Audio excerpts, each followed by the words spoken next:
Fala moçada, minha gente, continuando aqui então nossa aula de climatologia, listei aqui no quadro os principais fatores climáticos. Só relembrando, o que são mesmo os fatores climáticos? São todos estes fenômenos que interferem nos elementos do clima, que são aqueles fenômenos que eu mencionei na aula anterior, você lembra disso porque você assistiu. Muito bem, fecha comigo aqui, ó. Eu listei aqui 6 fatores climáticos, que são os 6 mais importantes. Dependendo do livro que você consultar, você pode até encontrar alguns outros fatores climáticos. Ele pode acrescentar aqui, ó, massas de ar, vegetação, mas estão todos interrelacionados. E, inevitavelmente, quando eu menciono estes fatores climáticos, eu estou também diretamente falando de massas de ar e de vegetação. Beleza? Começando pelo primeiro fator climático aqui listado, que é a latitude. Meu povo, você lembra o que é a latitude? Latitude é um conceito lá da geografia física que faz referência a quê? Imagine que esta seja a esfera terrestre, beleza? A Terra, quase que uma esfera perfeita, tem aqui como linha divisória, no meio do planeta, a linha do Equador. A linha do Equador, você sabe que divide o planeta em 2 hemisférios. Hemisfério norte, ou hemisfério setentrional, e hemisfério sul, ou hemisfério meridional. Qual que é a latitude do Equador? A latitude do Equador é 0. À medida que nós nos afastamos do Equador, o que acontece com a latitude? A latitude aumenta. A latitude vai de 0 no Equador a 90 graus norte, e ela pode ir também de 0 a 90 graus para o hemisfério sul. 0 a 90 graus para o norte ou 0 a 90 graus para o sul. Tranquilão? Beleza. O que isso aqui ou de que forma isso interfere no clima? Quanto mais distante do Equador, a tendência é que haja menores temperaturas. Quanto mais distante do Equador, mais frio. Quanto mais próximo dos polos, mais frio o clima tende a ser. E isso ocorre devido à menor incidência de radiação solar nessas áreas mais distantes do Equador. Tranquilo? Essa é, portanto, a latitude. Quanto mais afastado do Equador, mais frio. Quanto mais próximo do Equador, mais quente. É uma tendência geral. O segundo fator climático que eu listei para vocês, a altitude. De que forma que a altitude interfere no clima? Vou apagar aqui para que eu possa fazer uma nova representação. Vamos lá. Meu povo, olha só. Imagine que aqui, ó, tenhamos uma elevação. Uma serra, um morro, uma montanha, enfim. Nós vamos considerar 2 pontos. Vou chamar esse aqui de ponto 1, este de ponto 2. Imagine que sejam 2 cidades, uma a nível do mar e outra a uma altitude considerável, acima de 1000 metros, por exemplo. Qual que é a tendência? A tendência é que quanto maior a altitude, mais frio ou menores sejam as médias térmicas. Quanto menor a altitude, a tendência é que haja maiores temperaturas. Por que isso acontece? Lá no alto, quanto maior a altitude, mais rarefeito tende a ser o ar, porque a pressão é menor. Se a pressão é menor, o poder de aprisionamento de calor pela atmosfera aqui no alto é também menor, por isso é mais frio. Então olha só, quanto mais alto, mais frio. Quanto maior a latitude, também mais frio. Tranquilão? Então esses são os 2 primeiros fatores. Além destes que eu já mencionei, olha o terceiro, continentalidade. O que é a continentalidade? Imagine, por exemplo, o continente africano. Vamos pegar aqui a África como exemplo. Olha só, a África tem um contorno territorial semelhante a isso aqui, ó. Beleza? Imagine que seja aqui a África. Qual o maior deserto africano? Não apenas o maior deserto africano, o maior deserto do mundo. O maior deserto do mundo está aqui, ó. É o deserto do Saara. Abrange todo o norte africano. Pegue como referência este ponto aqui, ó, no centro do deserto do Saara. Bem no centro. Está distante dos oceanos, né? Está bem para o interior do deserto, então ele está distante do mar Mediterrâneo, está distante do Oceano Atlântico, está distante do Oceano Índico. Então a tendência de regiões com grande continentalidade, ou seja, quanto mais para o interior do continente, a tendência é que o clima seja mais seco. elevada continentalidade tende a apresentar um clima mais seco. Tranquilão? Beleza?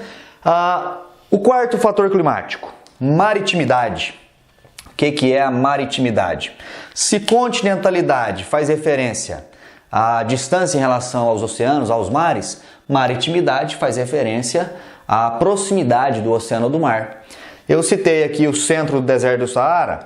Agora imagine uma área que esteja próxima ao litoral.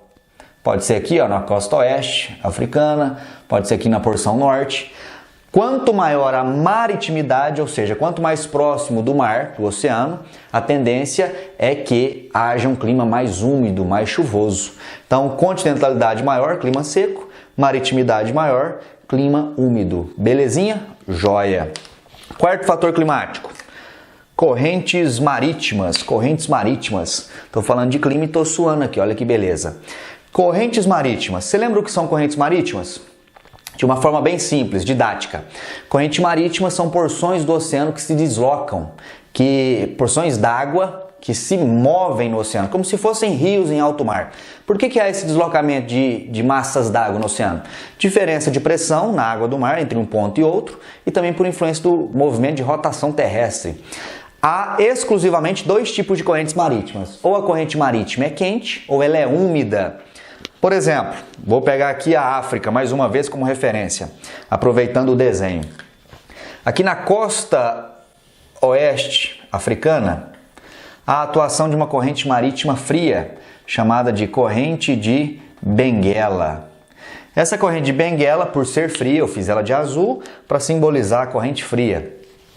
Ela faz o que com a temperatura da água do mar? A corrente fria tende a levar a uma diminuição da temperatura das águas do mar. Quanto menor a temperatura da água do mar, mais difícil fica o processo de evaporação. Se menos água evapora, menos nuvens se formam. Então a tendência é que chova menos. Portanto, correntes frias têm a tendência de provocar ou de influenciar na formação de quê? Na formação de desertos. Não é à toa que aqui, na costa oeste do sul da África existe um deserto, o deserto de Kalahari, no sul da África. Se a gente pegar como referência a América, pega a América do Sul. Vamos lá. Deixa eu tentar representar aqui a América do Sul para vocês. Imagine que isso aqui seja aproximadamente os contornos da América do Sul. Beleza? Imagine aí. Meu povo, na América do Sul, na costa oeste sul-americana, há também a atuação de uma corrente marítima fria. Aqui, corrente marítima fria de Humboldt. Essa corrente marítima fria de Humboldt faz a mesma coisa, leva ao mesmo processo da corrente Benguela que eu te mostrei em instantes. Ela vai provocar um resfriamento das águas do Pacífico, por consequência diminui a evaporação, menos umidade chega no alto da atmosfera, menos nuvens se formam, portanto, a tendência é que o clima na costa oeste sul-americana fique seco. Aqui também há uma influência direta na formação de um deserto do Atacama, que abrange principalmente o norte do Chile. Tranquilo? Da mesma forma que as correntes frias contribuem para climas secos, imagine uma corrente quente. Aqui, corrente do Brasil, que se forma na região equatorial e margeia o litoral brasileiro. Corrente quente vai elevar a temperatura da água do mar, que por consequência vai contribuir para a evaporação, mais nuvens se formam, portanto, corrente quente vai favorecer o quê? A formação de climas que sejam mais chuvosos. Beleza, beleza? E por último, para a gente encerrar, a influência do relevo também no clima. De que forma que o relevo influencia no clima? Vamos lá.